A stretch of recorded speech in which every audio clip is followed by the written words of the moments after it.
dernière fois. Il m'a fait bien. Hein. Ouais. Je me sentais un peu pâle là.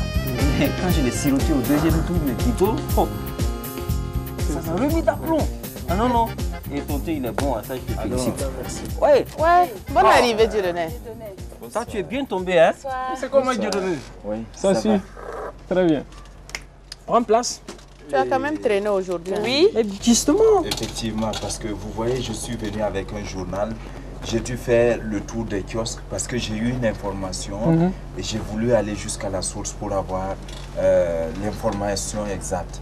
Et d'ailleurs, je voudrais vous proposer ce que j'ai lu et qui m'a vraiment tiqué. Vas-y donc. Le titre « Abus sexuels sur des enfants » pour que Ouagadougou ne devienne pas Bangkok. Ainsi, on a recensé 110 cas d'abus sexuels au Burkina ces dernières années. C'était pour la plupart des viols de filles d'une moyenne de 13 ans. Ces abus étaient commis dans les familles, le voisinage, au travail, par des personnes connues de leurs victimes. L'écart d'âge le plus élevé entre la victime et son agresseur était de 57 ans. 57 ans? Oui. Dis donc, continue. Et ce n'est qu'une partie visible de l'iceberg. Donc voilà un peu juste un peu ce que je veux que vous puissiez comprendre. Attends, ça se passe ici autour de nous. Au Burkina Faso, 110 cas de viol dans ces dernières années. Est-ce qu'on peut imaginer pareille chose? Un jour, moi, j'ai entendu parler de ça, mais je ne croyais pas que le nombre de victimes était aussi élevé que ça. Vous voyez, il y a un problème qui est là, le harcèlement sexuel, la violence faite aux femmes et même aux garçons. Et aux jeunes filles, aux bébés, aux enfants, de tous âges, il y a du harcèlement sexuel. Comment est-ce que la situation peut devenir aussi tragique? Et les auteurs sont aussi bien des jeunes que des adultes. Puisqu'il est dit l'écart d'âge est de 57 ans entre la victime et l'agresseur. Même les vieux pratiquent ça. Qu'est-ce qui motive ces gens à faire cela? Et d'ailleurs, qui même les fait? Bon, tu vois comme il vient de le dire, hein, les jeunes pratiquent cela. Il y a des adultes d'un âge plus avancé qui le pratiquent. Et on ne peut pas savoir à quelle tranche d'âge cela est indiqué. À tous âges. Vous voyez maintenant, la mode veut que chacun aille avec qui il veut, quand il veut et comment il veut. Il y a beaucoup de scènes pornographiques un peu partout dans nos villes. Il y a beaucoup de paroles obscènes maintenant qui sont devenues monnaie courante. On dit n'importe quoi, n'importe comment, on parle comme on veut et on fait ce qu'on veut, on regarde ce qu'on veut. Vous voyez, la situation est grave.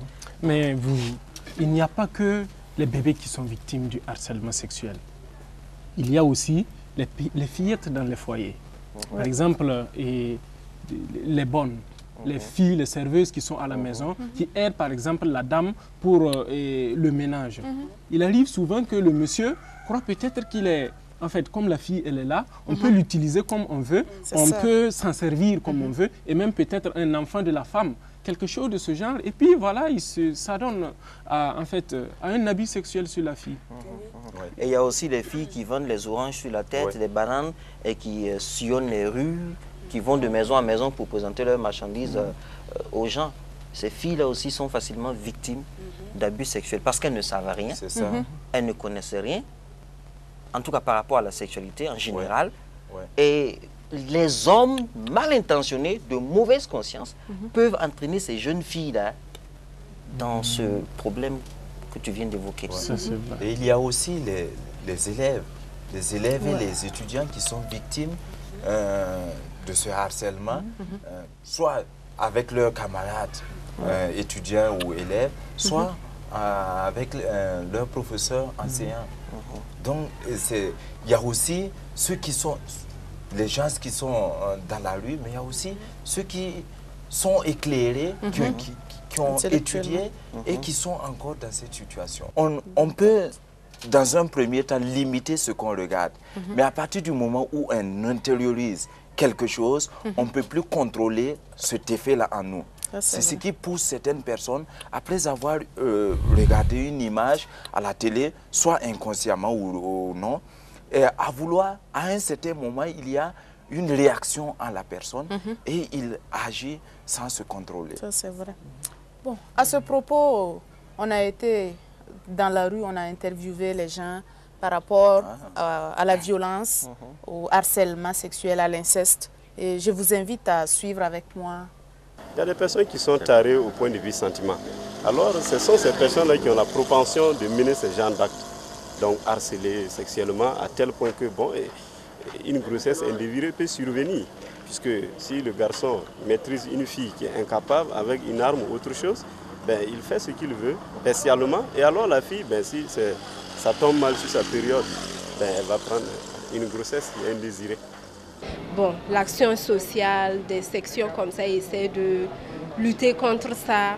Mais ce qui est le problème, c'est que c'est les grandes personnes. Vous voyez, les directeurs, les quoi, c'est eux qui sont à la base de tout ça. Ils violent les petites filles. Et c'est eux encore qui luttent, qui font des réunions, des séminaires pour lutter contre ça. Au fait, ça ne peut pas aller. Parce que c'est ceux-là même qui luttent contre ça, qui sont en bas et qui font ces choses. Donc c'est dommage. Merci, mais selon toi, quelles sont les vraies causes du harcèlement sexuel? Les vraies causes du harcèlement sexuel, bon, c'est surtout la vie dans le foyer, je me dis.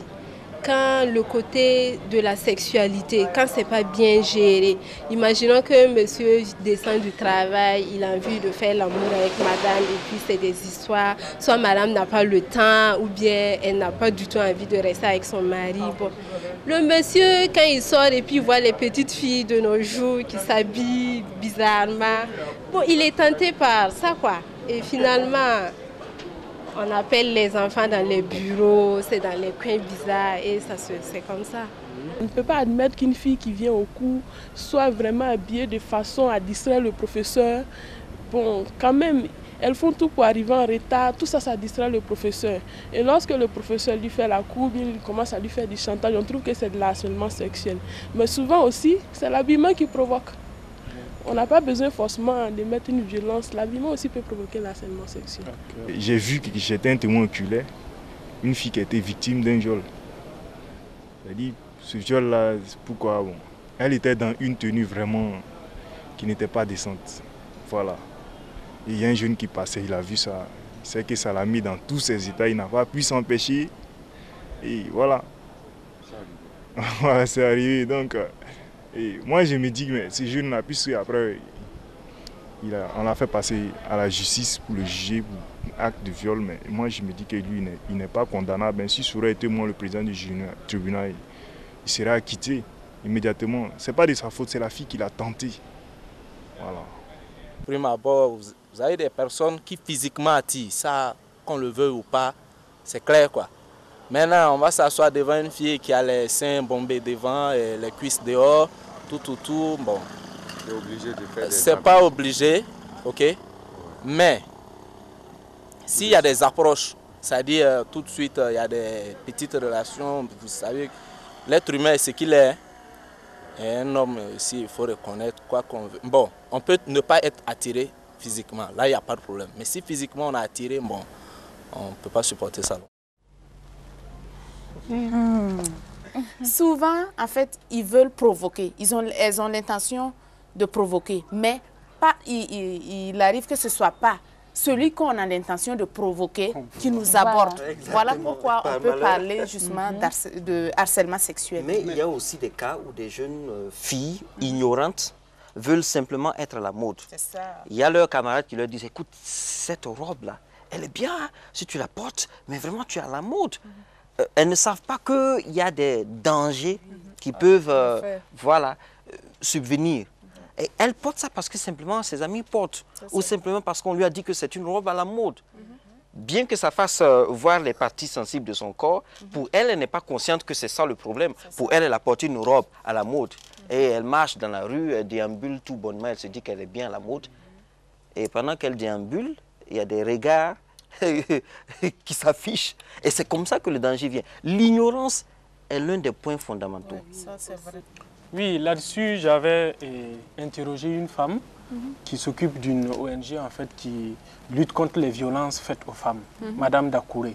Et vraiment, je vous invite à écouter ses conseils et ses propos.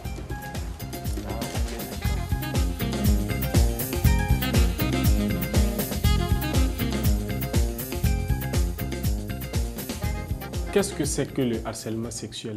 Le harcèlement sexuel n'a pas reçu une définition, en tout cas dans aucun des textes, mais nous considérons que c'est encore une violence.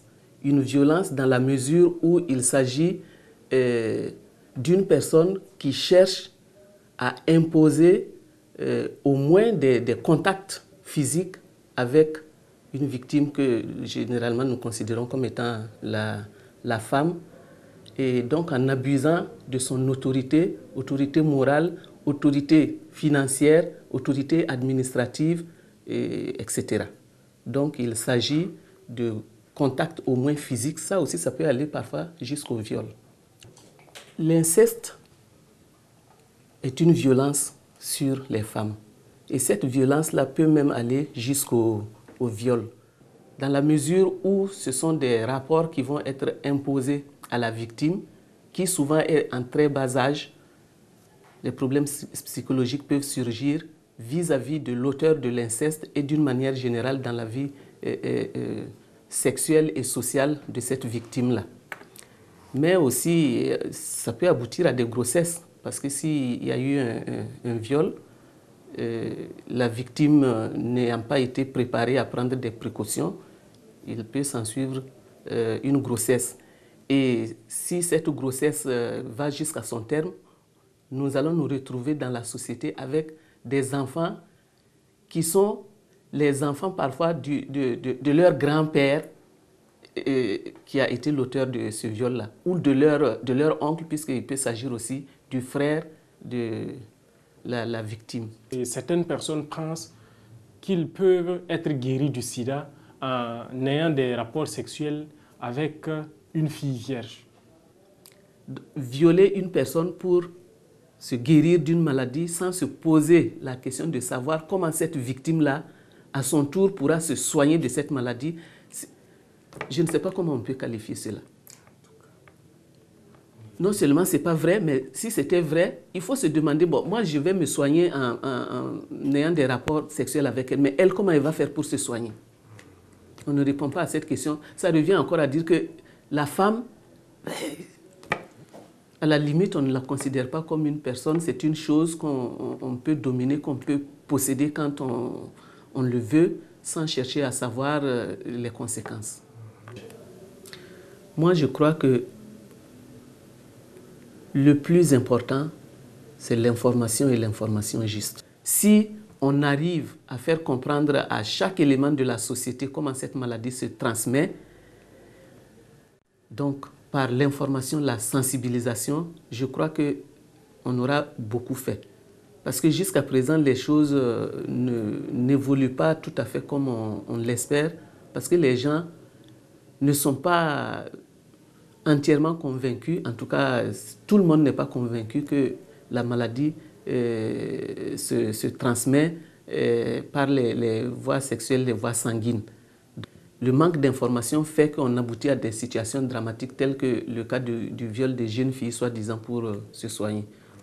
Mon dernier mot, ça serait de lancer un appel, aussi bien au niveau des femmes qu'au niveau de nos fils, de nos frères, de nos époux, et puis bon, peut-être de nos papas. Eux, ça va de soi. Avec l'âge, peut-être qu'on devient un peu plus conciliant par rapport aux violences faites aux femmes. C'est donc de lancer un appel pour que chacun considère qu'une femme qu'il est en train de violenter, cette femme-là, c'est soit la fille de quelqu'un, soit la sœur de quelqu'un. Personne n'aimerait qu'on violente sa mère, sa sœur ou sa fille. C'est important de savoir cela pour au moins changer de comportement au cas où on a un mauvais comportement. Parce que ce sont les mauvais comportements qui entraînent ce genre de problème, le harcèlement. Et moi, je retiens ce qu'elle a dit, que le cadre familial est l'endroit le mieux indiqué pour résoudre je dirais même pour prévenir ce genre de problème. Quand dans la famille, on a eu droit à une éducation bonne et stable, quand les parents prennent soin d'expliquer aux jeunes filles comment est-ce qu'il faut se comporter dans la société, surtout en matière d'habillement, en matière de sexualité, en matière de copinage, etc.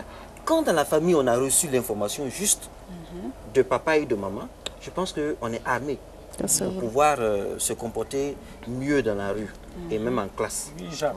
Une chose que je voulais aussi ajouter, je ne te contredis pas, c'est pour dire en fait que tout individu, quel qu'en soit son âge, quelle qu'en soit sa position sociale, sa position financière, je vais dire, et quel qu'en soit même son rang, tout être devrait avoir de la personnalité. C'est vrai. Être en mesure d'assumer la responsabilité en tout cas de ses actes. Que la jeune fille qui est là, comme bonne dans la maison, à partir du moment où elle sent vraiment qu'il y a du feu qui arrive, et le feu, je le compare avec ce monsieur qui est là en train de déstabiliser lui-même son foyer en voulant lui faire des avances à la bonne, ou l'élève qui est en classe, qui voit qu'elle a des notes effectivement qu'elle ne mérite pas, elle devrait avoir la personnalité de dire non à ces notes. De pouvoir effectivement parler à des personnes intimes. Les parents sont là, les amis intimes sont là. De faire recours à certaines juridictions dans le cadre en fait de corriger une bêtise qui est en train d'être faite ou bien en train d'être planifiée. Et je pense que si tout un chacun, le professeur qui est là, qui sache que oui, je suis là pour dispenser les cours, mais oui, j'ai une responsabilité. Cette responsabilité, c'est laquelle je dois éduquer. Si tout un chacun avait la personnalité, je pense que notre société ne souffrirait pas des mots qui nous minent actuellement. C'est bien dit, Abel. Mais je crois qu'il faut encore quelque chose de plus. Parce que lorsque nous voyons ceux qui commettent de tels actes, beaucoup de gens, de ces gens-là, ils savent que ce qu'ils font, c'est mauvais. Et ils le font quand même. Ils ne peuvent pas s'en départir. Ça devient souvent comme de l'esclavage. C'est comme il l'a dit, c'est de la bestialité. C'est quelque chose... Souvent, la juridiction peut les punir. On peut les mettre en prison pour ce qu'ils ont fait. Mais laissez-les, ils vont sortir. Ils vont refaire la même chose. Donc je trouve qu'il faudrait éduquer les gens, enseigner les gens ce qui est important. Ce qui est important, c'est de revenir à Dieu. Si vous avez la crainte de Dieu dans votre cœur, je crois que vous aurez un changement dans votre attitude. Lorsque vous lisez la Bible, vous voyez, dans les temps passés, moi je suis étonné que déjà au temps de Sodome et Gomorrhe, il y avait des comportements pareils. Et jusqu'à nos jours, il y a encore des comportements de ce genre. Donc il y a un problème. Et il faudrait que chacun revienne à Dieu. Qu'il revienne à Dieu qui nous a créés. Qu'on revienne à Dieu qui nous a créés. Et c'est lui qui pourra nous transformer notre cœur pour que nous puissions abandonner ce qui est mauvais. Oui. J'ai rencontré une fille qui a bien voulu rompre le silence sur une situation qui s'est passée dans sa vie. Elle a été victime d'un harcèlement et elle a voulu rompre le silence. Et je vous invite à regarder son témoignage. Merci d'accepter de partager avec nous ce témoignage qui a marqué et bouleversé votre vie. Est-ce que dans un premier temps, vous pouvez nous dire la substance de votre témoignage? Qu'est-ce qui s'est passé à un instant donné de votre vie et qui fait l'objet de notre entretien ce soir? J'ai été confrontée à un problème qui a marqué ma vie. C'était un harcèlement sexuel qui a été passé chez nous. C'était un membre de ma famille qui a voulu, coûte que coûte, avoir des rapports avec moi. Et puis, bon, à un moment donné, il a décidé de m'assommer et puis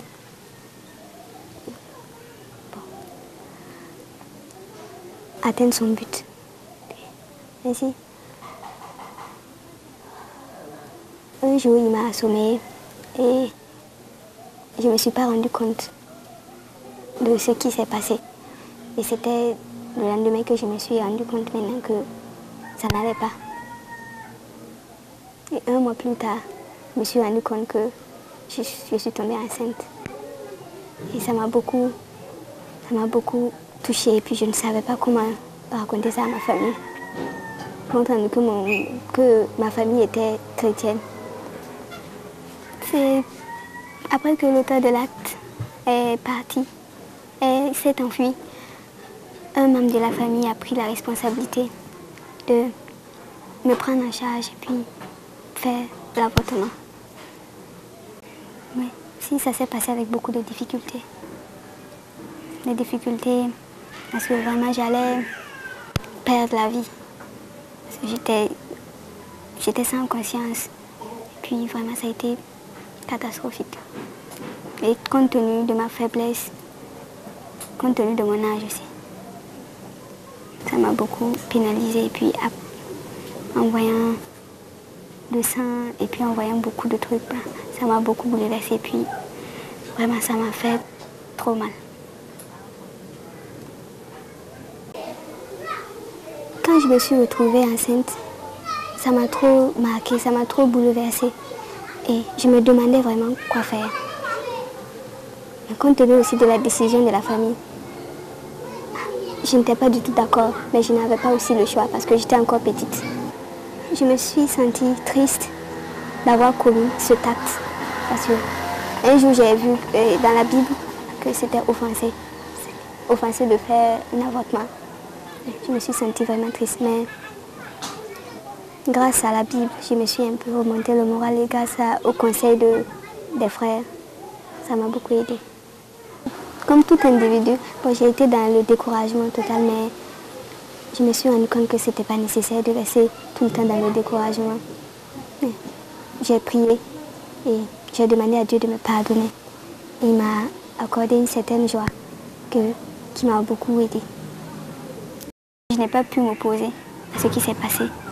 Mais d'autre part, je me suis dit que comme l'acte s'est déjà commis, je ne peux plus effacer ça.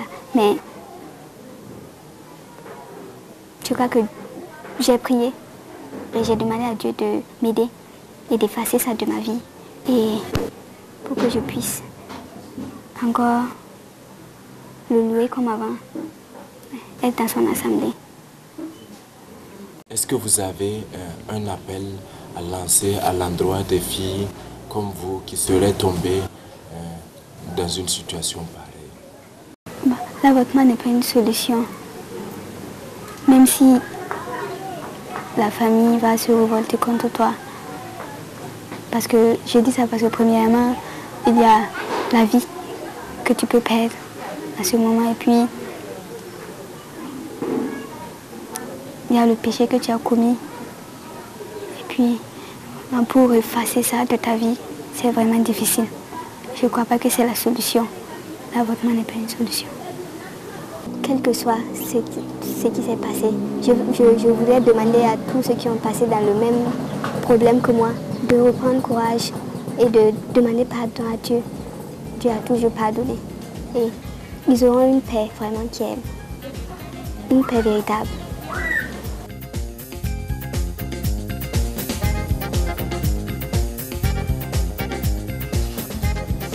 Très touchant, hein? Vraiment. Très émouvant.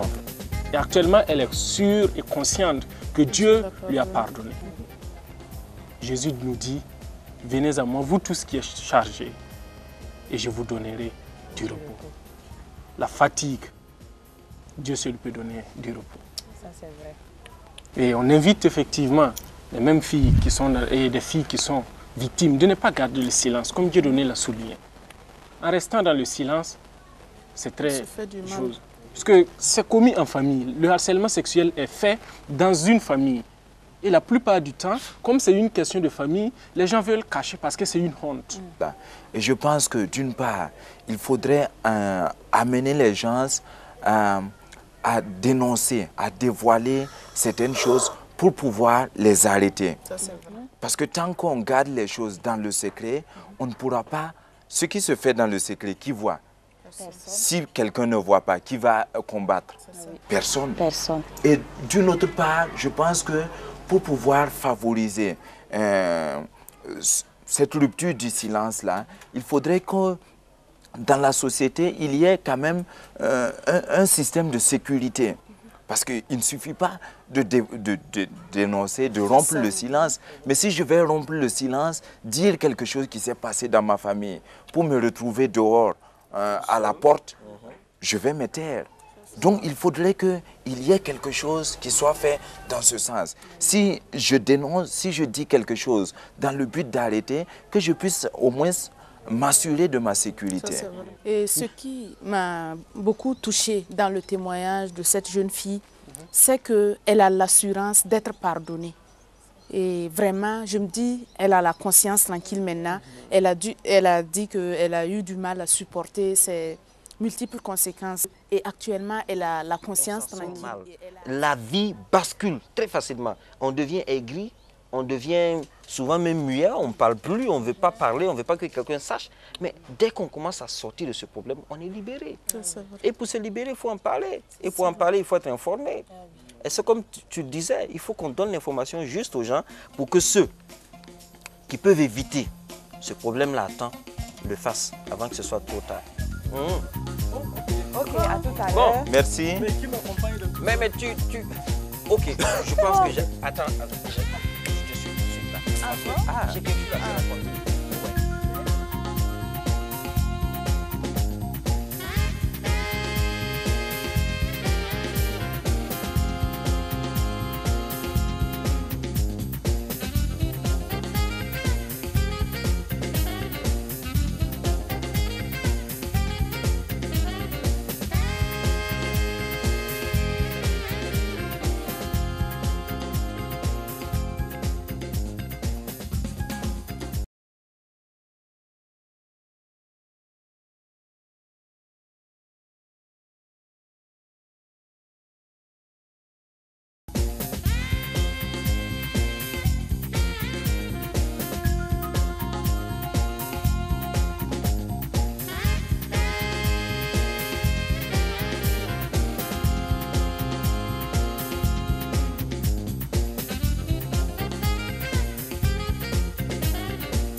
Alors, j'espère que je ne suis pas en retard pour le bon thé. Hein? On t'attendait justement.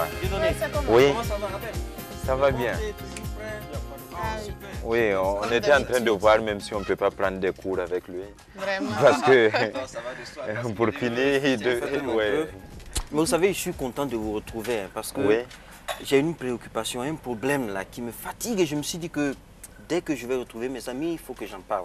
Oui. Vous savez, j'ai une amie qui est allée faire son test et bon, il se trouve que le test du sida, bien sûr, hein, il se trouve qu'il est séropositif. Et je vous assure que j'ai passé un temps fou avec lui pour le consoler, mais j'avoue que je ne savais pas quoi faire. Vous savez, dans une telle situation, je ne sais pas. Et jusqu'à aujourd'hui, je l'ai laissé pour un bout de temps, mais je ne sais pas comment est-ce qu'il faut m'y prendre avec lui. Vraiment, c'est dur, c'est dur. Il faut être en face d'une situation comme ça pour savoir ce qu'il faut faire. Et dire que ses parents et tout ça ont mal pris ça, les gens le fuient, hein, ils sont prêts même à le chasser de la famille. Vous voyez, c'est une situation terrible. Ça me trotte dans la tête. Qu'est-ce qui pousse les gens à réagir de cette manière, à abandonner les malades du sida, on se demande bien. À fuir ceux qui sont déclarés séropositifs? Alors, qu'est-ce qui peut pousser les gens à réagir de cette manière? Vraiment, ça c'est très inhumain de traiter un autre humain de cette manière. Mais oui. Mais je pense que c'est peut-être parce qu'ils n'ont pas beaucoup d'informations sur le sida. Peut-être d'autres croient qu'en mangeant avec eux, en allant aux toilettes, dans une même toilette qu'eux, ou bien en se serrant la main, peut-être ils peuvent avoir la maladie du sida. Moi, je me dis qu'il nous appartient, nous chrétiens, à donner la belle information, l'information juste. Et parce que nous devons prendre par exemple l'exemple de Jésus qui était sur terre, qui n'a rejeté personne. Et lui-même, il nous a invités à suivre son exemple. Ce n'est pas parce qu'un tel est malade du sida que nous devons le fuir. Ce n'est pas parce qu'il est séropositif que nous devons le fuir. Mais au contraire, nous devons, à l'exemple de Jésus, l'entourer de beaucoup d'affection, je me dis. Il y a aussi l'exemple du bon samaritain que Jésus nous a donné. Et vous voyez, l'expression même est devenue à la mode, hein. On dit c'est un bon samaritain, mais il ne faut pas prendre ça à la légère. Le bon samaritain, hein, il s'est arrêté pour prendre soin du malade, du bonhomme blessé que les brigands ont laissé dans la rue. Il l'a pris en charge, il l'a amené à l'hôtel, il a payé, il a fait de tout son possible pour que cette personne soit vraiment guérie. C'est vrai. C'est ça. Effectivement, il faut dire que ces personnes ont surtout besoin d'amour, d'affection. Ils n'ont pas besoin de pitié. Justement, c'est ce que je voulais dire. Les malades du sida n'ont pas besoin en fait que les gens aient pitié d'eux. Qu'on s'appuie-toi sur leur sort. Oh, vraiment, je suis désolé pour toi. Mais non, en fait, ils veulent que nous les considérions comme des êtres humains. Exactement. Des frères, des sœurs, des parents, toujours des proches. Toujours demander leur avis par rapport à certaines propositions, demander en tout cas leur contribution, de la manière dont ils peuvent le faire. Et ça, c'est tout à fait réconfortant pour eux, surtout quand ils savent qu'ils sont entourés de soins. Et par rapport au sida, justement, j'ai eu à discuter avec des gens au bord de la rue. Et je vous invite à suivre leurs propos. Bon, ce n'est pas forcément par la voie sexuelle, ce n'est pas parce que cette personne a eu une vie je ne sais pas quoi dire, qu'il est malade. Parce que le sida, c'est une maladie qui se transmet par plusieurs voies. Donc, il ne faut pas stigmatiser ces maladies. Je vais essayer de leur prouver que ce n'est pas ce sida-là qui sera une barrière entre eux et moi. C'est-à-dire que ce sont des personnes, c'est vrai qu'elles sont atteintes d'une maladie un peu grave. Bon, disons un peu grave sans trop exagérer, parce que c'est une maladie comme une autre maladie. Et on peut essayer de les soutenir, de leur apporter la chaleur nécessaire, parce qu'ils ont besoin de ça, ils ont besoin de notre soutien. Sans nous, qu'est-ce qu'ils peuvent devenir? Je trouve qu'il faut soutenir la personne d'abord moralement. Quand on voit même déjà les personnes malades du sida, la façon dont ils sont vraiment, je sais pas moi, délaissés à eux-mêmes, ils n'ont pas vraiment de soutien, malgré qu'on en parle depuis longtemps, ça me fait vraiment peur. C'est surtout ça qui me fait peur. Sinon, la maladie en tant que telle, bien sûr, c'est une maladie. On doit la considérer comme les autres. Mais c'est surtout la manière dont on est délaissé autour de soi. C'est ça qui est vraiment dangereux. Envers ces personnes, je dois me comporter, essayer de ne pas faire savoir à la personne qu'elle est atteinte du sida. Je dois avoir la même attitude que les personnes bien portantes, soutenir la personne pour que la personne ne ressente pas la maladie et ne se sente pas dans la solitude. Il faut surtout éviter la discrimination. Comme la deuxième jeune fille qui est intervenue, elle a parlé de ça. Elle dit qu'il faut éviter de rappeler à cette personne qu'elle est séropositive. Ça, c'est vrai. Il faut éviter de lui rappeler cet état de maladie et puis soutenir la personne, l'entourer d'affection, de bonnes paroles, considérer la personne comme si elle était toujours sainte. Ça aussi, ça remonte vraiment le moral et ça donne espoir à vivre. Si la personne est malade physiquement, évitons de lui rendre malade d'une manière psychologique. Et puis, il faudra noter aussi qu'il est de notre devoir d'aller au-delà de ce soutien pour en tout cas garder souvent le secret. Il ne faudra pas que quand on vient se confier à nous, soit disant qu'on est séropositif ou qu'on est malade du sida, qu'on se lève et qu'on raconte par-ci, par-là, que vous voyez, lui là, il est malade du sida. Je crois que ça contribue à le rendre malade moralement. Et cela n'est pas bien. Ça, c'est vous les femmes, je pense. Hein, comment Abel encore. Oui, mais écoutez. Il faut retenir, il ne faut pas être une mauvaise langue. Il ne faut pas prendre un problème de sida qui est tellement sérieux pour raconter sur les toits qu'un tel est malade, un tel a le sida. C'est vraiment quelque chose à ne pas faire du tout. Hein. Il vaut mieux garder quand même la discrétion sur le sujet et soutenir la personne et apprendre à la personne à vivre avec sa maladie et être à l'aise quand même. C'est vrai qu'on ne peut pas être totalement à l'aise, hein, c'est vrai, mais quand même amener la personne à avoir une certaine aisance, même avec la maladie, à supporter le poids qui est sur ses épaules et à vivre avec. Un centre. Et il s'occupe des malades du sida. J'ai été vraiment impressionné, j'ai été vraiment touché au cœur. J'ai échangé avec cette personne-là. Ah bon? Et on a pris une copie de cette causerie et je crois qu'on peut le voir ensemble. On peut voir. Bon. Ah. Super.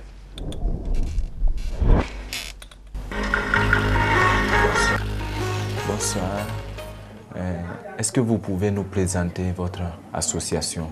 On était plus ou moins l'une des premières structures à mettre un centre de jour sur pied qui en même temps faisait des observations des malades, où il y avait possibilité de rencontrer des personnes pour dialoguer, où il y avait une assistance médicale, où il y avait une assistance alimentaire, et un peu du tout en s'occupant donc des enfants. Donc, c'est l'idée, quand on concevait le projet, on n'avait pas le nom, mais vu les objectifs, c'est de là que l'idée est venue de le baptiser Oasis. Quels sont vos objectifs? Notre objectif, ce n'est pas de donner des médicaments, ce n'est pas de donner de la nourriture, ce n'est pas de donner de l'argent. C'est déjà être à l'écoute de ces gens-là. C'était déjà le premier objectif pour nous, c'était ça. C'est un grand pas.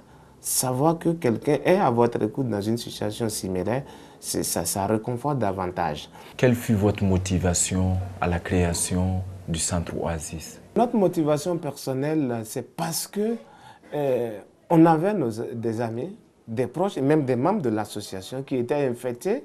Et compte tenu de ce qu'on sait, bon, moi j'achète une ordonnance aujourd'hui, bon, tout en sachant que les parents ne peuvent pas, l'autre achète. Alors il fallait pour nous trouver un cadre d'échange où on peut puiser directement pour soutenir les gens. Avez-vous des conseils à donner aux familles qui ont des malades du sida? Je crois que quand on a un malade, il faut s'approcher des structures.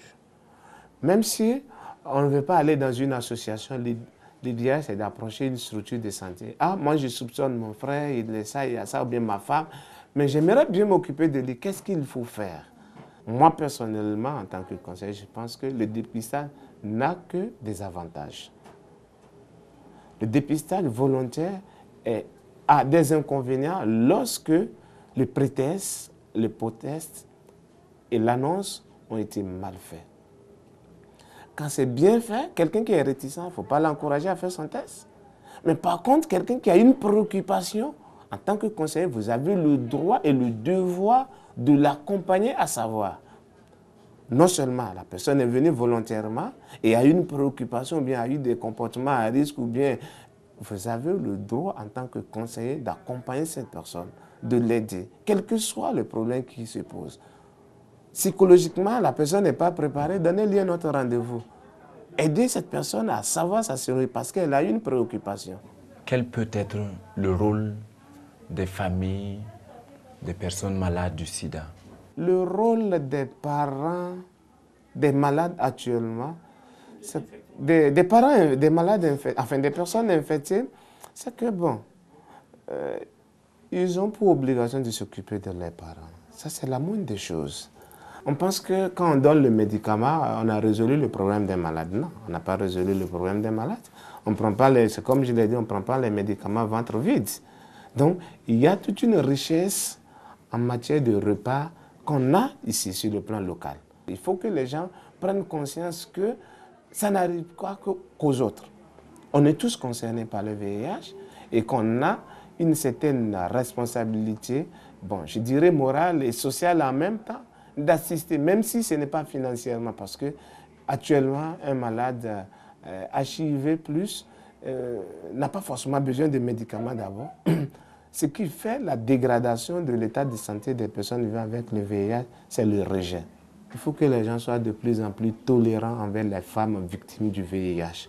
Parce qu'on voit du tout, c'est l'une des raisons qui nous ont poussé, nous, en tant qu'association, à faire appel à une compétence pour des consultations juridiques.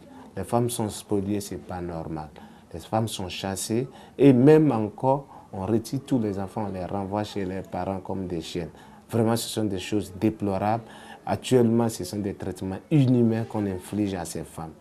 Et je pense que c'est un coup de cœur que je lance aux gens. Moi, personnellement, ça me fait mal de voir une femme qui perd son mari sans même... Pendant que les gens partaient à l'enterrement, on a déjà balayé toute la maison, on ramassé tout et tout et tout. Même avec les enfants, c'est cruel.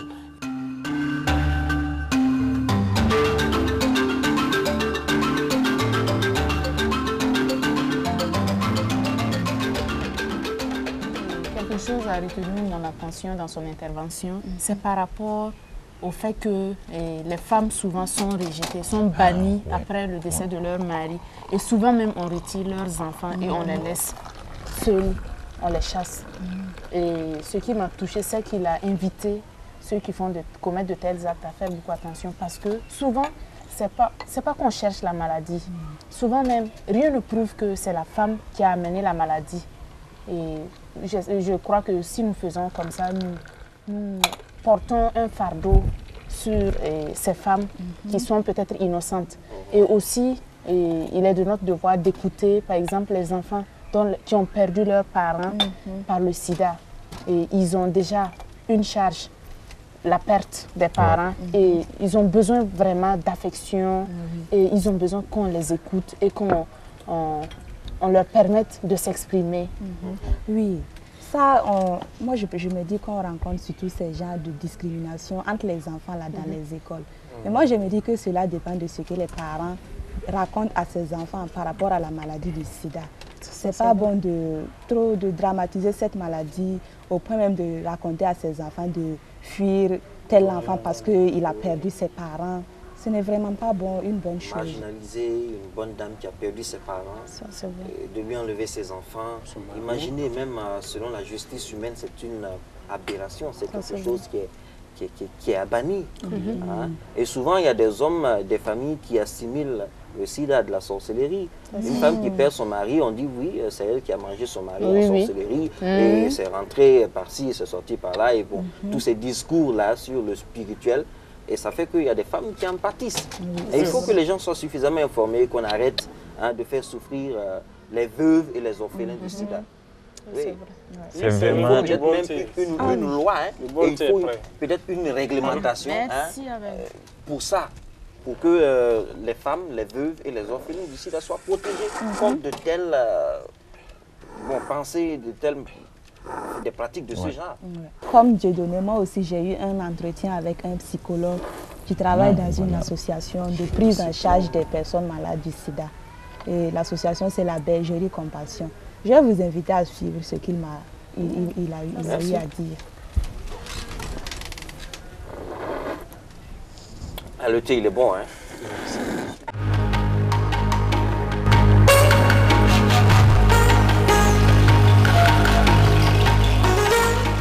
Bonjour Monsieur Tapsoba Jean-Marie, merci de nous recevoir pour cet entretien. Donc, nous avons le centre La Compassion qui fonctionne un peu comme un hôpital de jour. Et nous recevons les malades graves pour des traitements intensifs et de réanimation. Mais nous organisons aussi de la visite à domicile surtout. Donc de la visite à domicile avec soins pour les malades qui ne peuvent pas se déplacer.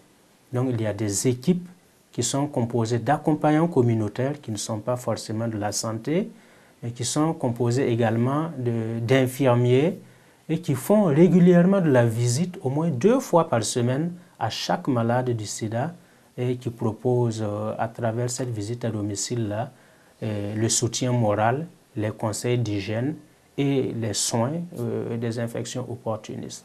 Ça, c'est dans le domaine médical. Pour ce qui est de la prise en charge psychosociale, ça concerne le réconfort moral, le soutien moral aux personnes infectées. Alors, ce soutien moral se fait à travers 2 axes. Il y a les entretiens individualisés et personnalisés des personnes que nous recevons dans notre centre, et les groupes de parole que nous organisons. Les groupes de parole ou groupes d'autosupport sont des personnes infectées qui se retrouvent ici régulièrement pour discuter entre eux des différentes difficultés qu'ils rencontrent, des problèmes qu'ils rencontrent, et pour se réconforter mutuellement.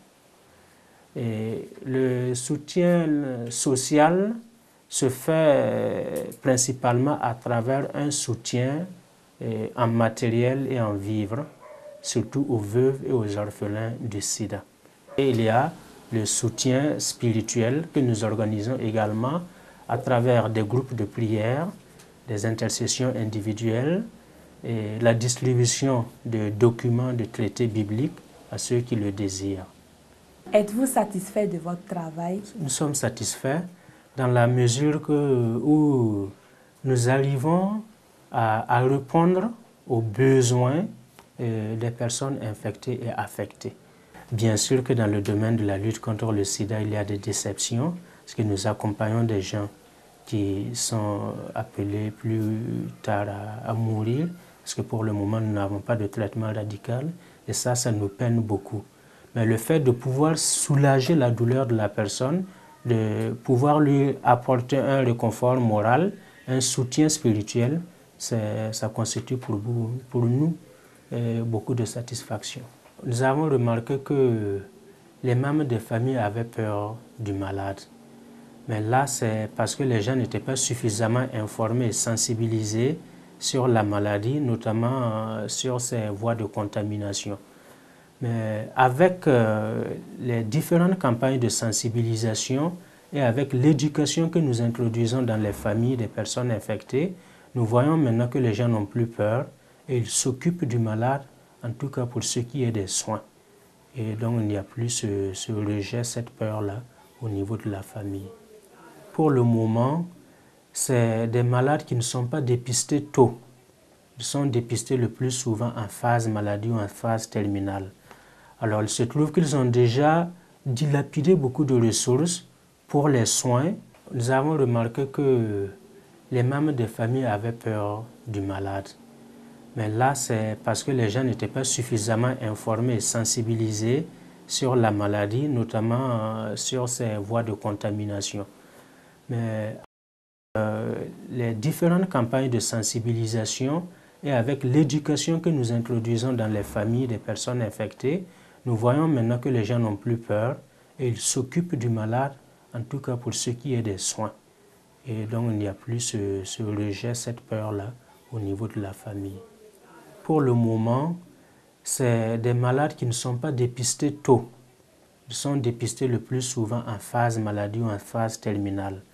Alors il se trouve qu'ils ont déjà dilapidé beaucoup de ressources pour les soins et certains dépensent beaucoup d'argent pour des traitements traditionnels, pour aller chez le charlatan, chez les marabouts. Et en fin de compte, ils n'ont plus de ressources, ils ont tout vendu, la parcelle, la mobilette, tout ça pour pouvoir s'occuper, ils n'ont plus de ressources. Donc la difficulté principale chez ces malades, c'est la difficulté financière. Qu'est-ce que nous jeunes pouvons faire concrètement pour venir en aide aux infectés et affectés du VIH-Sida?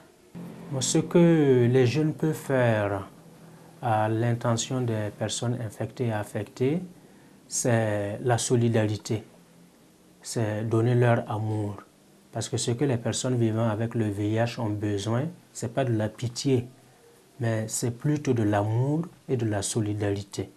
Il y a des soins que la famille doit donner aux malades, les soins d'hygiène, la toilette du malade, la prévention des escarres, c'est-à-dire quand le malade est couché pendant longtemps, il ne peut pas se mouvoir, ça fait des plaies, il faut qu'il soigne ces plaies, il faut qu'il mobilise le malade chaque fois pour éviter la constitution de ces escarres. Et il faut pourvoir aussi à l'hygiène alimentaire et nutritionnelle, parce que ce sont des malades qui ne doivent pas manger tout. Merci M. Tapsoba Jean. Je vous remercie également. Oui. Que dites-vous de ça? Vous voyez, dans l'intervention du psychologue, j'ai été tiqué parce qu'il y a la maladie croît et il n'y a pas de remède. Qu'est-ce que nous pouvons faire? Il a parlé de la prière et je crois que c'est quelque chose de très important.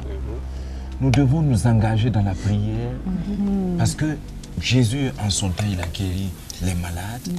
Donc nous devons prier pour que ces malades-là soient reconfortés, qu'ils aient la guérison, mais aussi prier pour qu'on puisse avoir un jour un remède peut-être à cette maladie-là. Auparavant, peut-être qu'il y a des maladies qui étaient incurables et maintenant on a trouvé avec la révolution scientifique. C'est bien vrai, voilà, c'est ça, la rage et autres. Donc c'est vrai que les hommes travaillent, mais il faut l'appui de Dieu. Si Dieu est avec nous, nous pourrons faire des réalisations. je dirais qu'on pourrait, par exemple, ici, revenir à l'exemple de Jésus, et qui, avec la femme qui avait commis l'adultère, et qui est venue à ses pieds parce qu'elle était poursuivie pour être tuée. Ouais. Qu'est-ce que Jésus a répondu? Jésus ne l'a pas condamnée. Et nous qui sommes des petits Christ, nous devons prendre son exemple. Nous ne devons pas condamner ceux qui sont malades du sida, même s'ils ont attrapé le sida par le vagabondage sexuel. Nous n'avons pas à juger.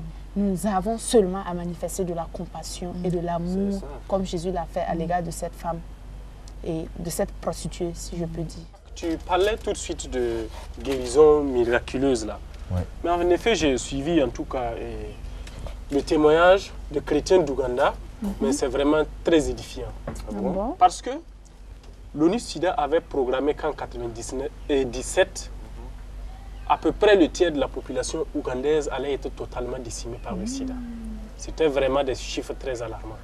Mais bon, les chrétiens ont pris la chose en main, commencer à prier, jeûner et prier dans les lieux de service, même à l'église, se retirer même souvent en brousse pour prier. Mais vous vous rendez compte que tout récemment, la courbe a totalement chuté. Et vraiment, c'est des chiffres officiels, des gens ont été guéris du sida d'une manière miraculeuse.